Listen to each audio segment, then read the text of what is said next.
ஒரு துரோகத்தை செஞ்சுட்டு அந்த துரோகத்துக்கு ராஜதந்திரம் சொல்லிட்டு ஒரு பேர் வைக்கிறாங்க பார்த்தீங்களா? இதை பார்க்கையில தான் ரொம்ப கொடுமையாக இருக்கு. செய்கிறது எல்லாமே துரோகம், துரோகத்தை தவிர வேற எதுவுமே கிடையாது. அப்படி எல்லாத்தையும் செஞ்சுட்டு நான் எதுவுமே செய்யலைங்க, எல்லாம் செஞ்சது பூரா ஓபிஎஸும் செங்கோட்டையன் தான் அப்படின்னு சொல்லி அவர் மேலே பழியை தூக்கி போட்டுட்டு தப்பிக்க நினைக்கிற ஒரு தலைமை இருக்கிற வரைக்கும் அதிமுக எந்த காலத்திலையும் வெற்றி பெற முடியாதுன்னு தொண்டர்கள் இன்னைக்கு குமரிக்கிட்டு இருக்கிறாங்க. இப்படி ஒரு தலைமையா, இப்படி ஒரு தலைமை நமக்கு தேவையா அப்படின்னு சொல்லி வேறு கட்சியை நோக்கி நகர்றாங்க. இன்னைக்கு அந்த நிலைமைக்கு தள்ளப்பட்டிருக்கிறாங்க இன்னைக்கு தொண்டர்களும் அதிமுகவினுடைய அபிமானிகளும். எடப்பாடி பழனிசாமினால தான் இந்த கட்சி இவ்வளவு பிளவு ஏற்பட்டது எல்லாத்துக்குமே தெரியும். அதிமுகவை பிளவுபடுத்தினது யார் அப்படி சொல்லி ஒரு சின்ன குழந்தைகிட்ட போய் கேட்டால் கூட சொல்லும் எடப்பாடி பழனிசாமி அப்படின்ட்டு. கொடுத்த பதவியை திருப்பி கொடுக்க மறுத்தவர் யாருன்னு சொல்லி கேட்டால் எடப்பாடி பழனிசாமின்னு தான் சொல்லும். அப்படி பேரும் புகழுக்கும் சொந்தக்காரர் தான் எடப்பாடி பழனிசாமி. அவர் இப்போ என்ன பண்ணியிருக்கிறாரு, ஓபிஎஸ் செங்கோட்டையன் 2 பேரும் கட்சியை விட்டு தூக்கி அனுப்பியாச்சு, இனிமே அவங்க தான் கட்சிக்கு துரோகம் செய்தாங்கன்னு சொல்லி நீங்கள் பெண்களை வச்சு ஒரு வீடியோவை பேசி வெளியிடுங்க அப்படிங்கிற மாதிரி சொல்லியிருப்பாங்க போல். இன்றைக்கி எல்லாரும் அதைத்தான் செஞ்சிட்டு இருக்காங்க சமூக வலைதளங்களில். ஒரு சிலரை முகங்களை பார்க்கவே முடியாது. ஆனால் இப்போ முன்னாடி நின்றுக்கிட்டு செங்கோட்டையன் துரோகம் பண்ணிட்டாரு, ஓபிஎஸ் துரோகம் பண்ணிட்டாரு, இப்படி தான் பேசிகிட்டு இருக்காங்க. இந்த கட்சியை நம்பி யாரும் கூட்டணிக்கு வரமாட்டேங்கிறாங்க. இந்த கட்சியை ஒரு கட்சியாகவே மதிக்கிறது இல்லை. 72ல் புரட்சித் தலைவர் எம்ஜிஆர் அவர்கள் கட்சியை ஆரம்பிக்கும் போது திமுகவை எதிர்த்து தான் அந்த கட்சியை ஆரம்பித்தார். திமுக அண்ணாவினுடைய கொள்கைக்கு முரணாக செயல்படுது அப்படின்னு சொல்லிவிட்டு தான் 72ல் கட்சி ஆரம்பிக்கிறாரு. 73ல் திண்டுக்கல் இடைத்தேர்தல் நின்று போட்டியிட்டு மாபெரும் வெற்றி ஏறார். இன்றைக்கி அப்படிப்பட்ட கட்சியை புரட்சித் தலைவி அம்மா அவர்கள் எம்ஜிஆர் அவர்கள் மறைவுக்கு பின்னாடி இராணுவ கட்டுக்கோப்போடு கொண்டு வந்தாங்க. இன்றைக்கி என்ன நிலைமையில் இருக்குது பார்த்தீங்களா? ஒருவருடைய சுயநலம், ஒருவருடைய சர்வாதிகாரம், எல்லாம் நான் தான் அப்படின்னு சொல்லி நினச்சி இன்றைக்கி கட்சியை பல பிரிவுகளாக பிரிச்சுட்டார். இன்னைக்கு நான் அம்மாவனுடைய ஆட்சியை கொண்டு வருவேன்னு சொல்லி எடப்பாடி பழனிசாமி பேசுகிறாரு. எப்படி கொண்டு வருவார்? எடப்பாடி பழனிசாமி நம்பி கூட்டணிக்கு யாரும் வந்திருக்கிறாங்களா? எடப்பாடி பழனிசாமி புரட்சித் தலைவர் எம்ஜிஆர் மாதிரி, புரட்சித் தலைவி அம்மா மாதிரி ஒரு மாஸ் லீடரா? எதுவுமே கிடையாது.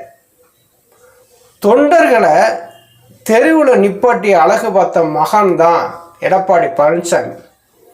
நான் கிளை செயலாளர் முதலமைச்சராக வந்தேன், நான் கிளை செயலாளர் பொதுச் செயலாளர் வந்தேன், நான் ஒரு சாதாரண தொண்டன் இந்த நிலைமைக்கு வந்திருக்கேன்னு சொல்லி எடப்பாடி பழனிசாமி வாய்கிலேயே எல்லா இடங்கள்லையும் பேசுகிறார் இல்லையா? இன்னைக்கு ஒரு தொண்டன் பொதுச் செயலாளராக வர முடியுமா? இந்த ஒரு கேள்விக்கு எடப்பாடி பழனிசாமி அணியில் இருக்கிறவங்க பதில் சொல்ல முடியுமா? ஒரு சாதாரண தொண்டன் பொதுச் செயலாளர் பதவிக்கு போட்டியிட முடியுமா? 10 மாவட்ட செயலர்கள் வழிமொழிய, 10 மாவட்ட செயலர்கள் முன்மொழிய, 5 வருடம் தலைமை கழக நிர்வாகியாக இருந்தால் மட்டும்தான் இங்கே பொதுச் செயலாளர் பதவிக்கே போட்டியிட தகுதின்னு சொல்லிவிட்டு ஒரு விதியை உருவாக்கி வச்சிருக்கீங்களே, இதில் யார் பொதுச் செயலாளர் பதவிக்கு போட்டியிடுவதற்கோ அந்த பொதுச் செயலாளர் தேர்ந்தெடுப்பதற்கோ தொண்டர்களுக்கு அந்த இடத்துல உரிமை இருக்கா? இல்லை. எம்ஜிஆர் அவர்கள் தொண்டர்களுக்கு கொடுத்த அந்த உரிமையை தட்டி பறித்த எடப்பாடி பழனிசாமி இன்னைக்கு அவர் என்ன பேசுகிறாரு அப்படின்னா, கட்சியை விட்டு விலகி போனவர்கள் எல்லாத்தையும் துரோகின்னு சொல்கிறாரு. துரோகி வேற யாருமே கிடையாது, எடப்பாடி பழனிசாமி தான். எடப்பாடி பழனிசாமிக்கு நமக்கும் முன்விரோதம்லாம் எதுவும் கிடையாது. அவரை பற்றி நம்ம தொடர்ந்து அரசியல் ரீதியாக தான் நம்ம விமர்சனத்தை வச்சுக்கிட்டு இருக்கிறோம். இன்றைக்கி செங்கோட்டையன் அவர்கள் ஏன் கட்சியை விட்டு வெளியேறணும்? செங்கோட்டையன் அவர்கள் அப்படி என்ன கட்சிக்கினுடைய சட்ட விதிகளுக்கு முரணாக செயல்பட்டுட்டாரு? 72லேருந்து கட்சியில் இருக்கக்கூடிய செங்கோட்டையன் ஒரு கழகத்தினுடைய மூத்த முன்னோடிய கட்சியினுடைய அடிப்படை உறுப்பினர் பதவியிலிருந்து எந்தவித விளக்கம் கேட்காம நீக்கிற அளவுக்கு எடப்பாடி பழனிசாமி சர்வாதிகாரத்தோடு செயல்படுகிறார் அப்படின்னா இவர் கட்சியினுடைய தலைமையா?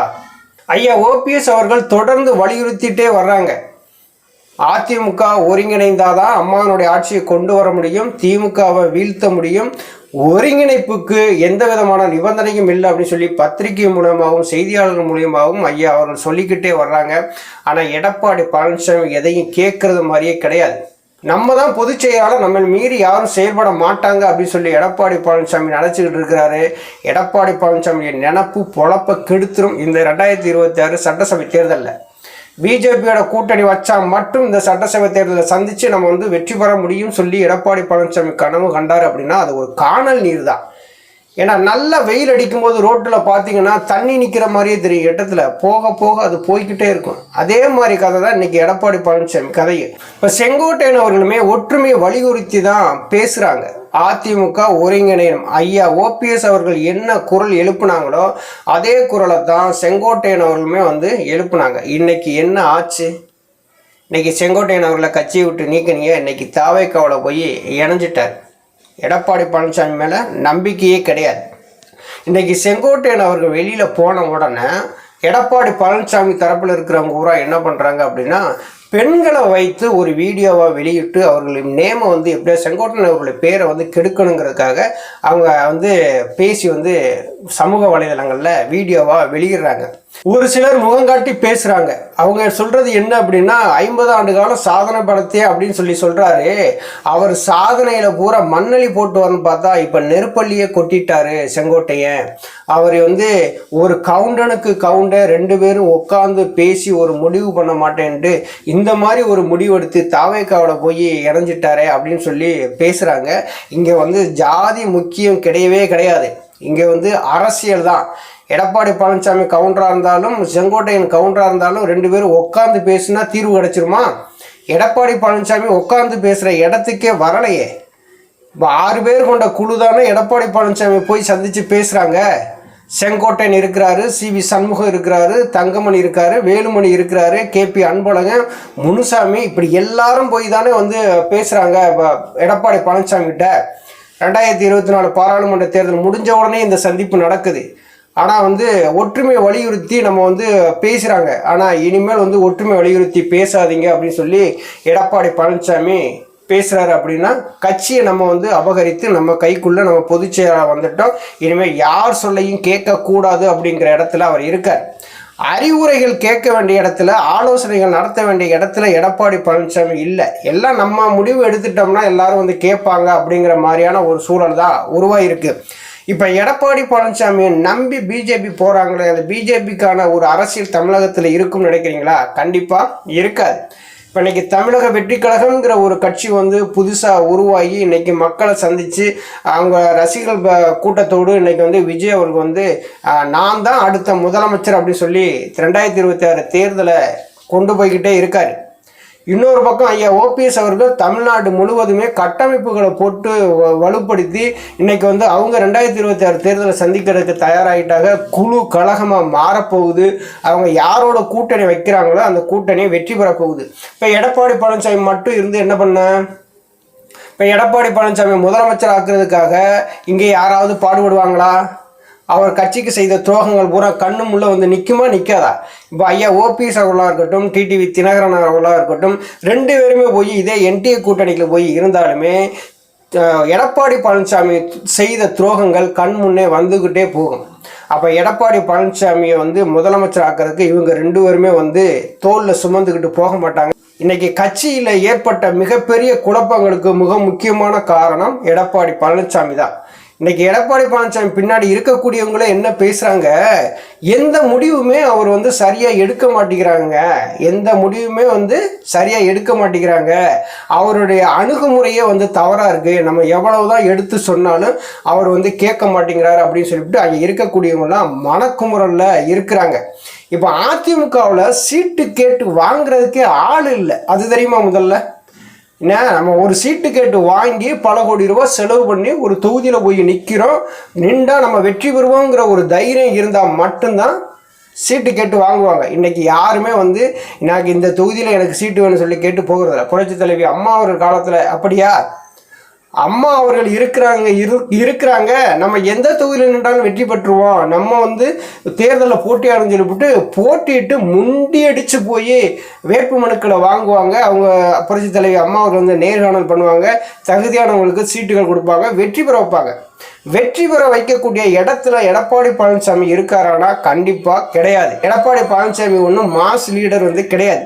புரட்சி தலைவி அம்மா அவர்கள் எடுக்கக்கூடிய முடிவு கட்சியினுடைய வளர்ச்சிக்கு இருந்துச்சு. எடப்பாடி பழனிசாமி எடுக்கக்கூடிய முடிவு கட்சி வந்து பின்னடைவு நோக்கி தான் சந்திக்குது. இப்போ எடப்பாடி பழனிசாமி எதுவும் செய்ய முடியாமல் ஒரு இடத்துல முடங்கி கிடக்கிறாரு. திமுகவை எதிர்க்க தைரியம் இல்லாத எடப்பாடி பழனிசாமியை ஒரு இடத்துல முடங்கிட்டாரு. இன்னைக்கு தமிழக வெற்றி கழகம் திமுகவை கடுமையாக வந்து எதிர்க்கிறாங்க. அதனால அதிமுகவில் இருக்கக்கூடிய முன்னாள் அமைச்சர்கள், கட்சியுடைய நிர்வாகிகள் எல்லாம் தாவேக்காவை நோக்கி நகர்றாங்க. அப்போ ஏற்கனவே ஒரு வீடியோவில் இதை பற்றி பேசியிருப்பேன். ஆள் சப்ளை பண்ணுற வேலையை எடப்பாடி பழனிசாமி செஞ்சுக்கிட்டு இருக்காரு. எடப்பாடி பழனிசாமியுடைய முதல் நோக்கம் என்ன அப்படின்னா, நம்ம வந்து பொதுச் செயலாளராக இருக்கணும்னா திமுக வெற்றி பெறணும். திமுக வெற்றி பெறுவதற்கு என்னென்ன வேலைகள் நம்ம செஞ்சு கொடுக்க முடியுமோ அதையெல்லாம் செய்கிறாரு எடப்பாடி பழனிசாமி. இப்போ ஐயா ஓபிஎஸ் அவர்கள் டிசம்பர் 15ஆம் தேதி எடுக்கக்கூடிய முடிவு அதிமுகவில் பெரிய மாற்றத்தை உண்டு பண்ணும். ஏன்னா தமிழக வெற்றி கழகத்தில் போய் செங்கோட்டையன் அவர்கள் வந்து சேர்ந்துட்டாங்க. ஐயா ஓபிஎஸ் அவர்கள் வந்து டிசம்பர் 15 ஒரு முடிவு வந்து அறிவிக்க போகிறாங்க. அந்த அறிவிப்பில் அதிமுகவில் இருக்கக்கூடிய முக்கியமான நபர்கள் எல்லாம் தாவேக்கா பக்கம் போகிறதுக்கு பதிலாக நம்ம வந்து ஓபிஎஸ் பக்கம் போயிடுவோம். ஏன்னா தாவேக்காங்கிறது ஒரு கட்சியாக வந்து இன்னொருத்தர் தலைமையில் வந்து இயங்குது. தொண்டர்கள் உரிமை மீட்பு கழகம் என்பது வந்து நம்ம 3 முறை முதலமைச்சராக இருந்த ஐயா ஓபிஎஸ் அவர்கள் தலைமையில் இயங்குது. அப்போ தாவேக்கா பக்கம் போகிறதுக்கு பதிலாக நம்ம வந்து ஓபிஎஸ் பக்கம் போயிடலாம் அப்படிங்கிற நினைப்பில் இன்னைக்கு நிர்வாகிகள் பெரும்பாலும் வந்து இருக்கிறாங்க. இந்த கூட்டணிகளை பேச்சுவார்த்தை நடத்தி இது ஒரு தீர்வு கண்டு 2026 தேர்தலை நோக்கி நகர்வுற அளவுக்கு எடப்பாடி பழனிசாமி கிட்ட அந்த தைரியம் கிடையாது. அவரை நம்பி யாரும் கூட்டணிக்கு வரல. இப்போ எடப்பாடி பழனிசாமி அணியில் இருக்கக்கூடியவங்க என்ன பண்ணுறாங்க அப்படின்னா, தன்னுடைய தோல்வியை மறைக்கிறதுக்காக அடுத்தவங்க மேலே பழியை போட்டு இங்கே ஒவ்வொரு இடங்களையும் பேசக்கூடிய பெண்களை வைத்து சமூக வலைதளங்களில் செங்கோட்டையை அப்படி பண்ணிட்டாரு, நீங்கள் என்ன சாதனைங்கிறீங்க, நீங்கள் வந்து மண்ணலி கொட்டலின்னு பார்த்தீங்க, நீங்கள் வந்து நெருப்பள்ளி வந்து கொட்டிட்டீங்க அப்படின்னு சொல்லிவிட்டு பேசுகிறாங்க. இந்த அதிமுக இவ்வளவு பிரச்சனைக்கு யாரு காரணம் அப்படின்னு சொல்லி தெளிவாக ஒருத்தர் அரசியல் பேச தெரிஞ்சவங்களால இப்படியெல்லாம் பேசவே முடியாது. செங்கோட்டையன் அவர்கள் பற்றியோ ஐயா ஓபிஎஸ் அவர்கள் பற்றியோ தவறாக பேசவே முடியாது. தொண்டர்களை தெருவில் நிப்பாட்டின எடப்பாடி பழனிசாமி முக்கியமாக தொண்டர்களின் உரிமையை பாதுகாக்க போராடிட்டு இருக்க ஐயா ஓபிஎஸ் முக்கியமாக அப்படின்னு சொல்லி தொண்டர்கள் முடிவெடுக்க ஆரம்பிச்சிட்டாங்க. தொண்டர்களின் உரிமையை பாதுகாக்கக்கூடிய இடத்துல இருக்கக்கூடிய ஐயா ஓபிஎஸ் அவர் பின்னாடி செல்றதா நல்லது அப்படிங்கிற மாதிரி இன்னைக்கு அதிமுகவுடைய தொண்டர்கள் வந்து இருக்கிறாங்க.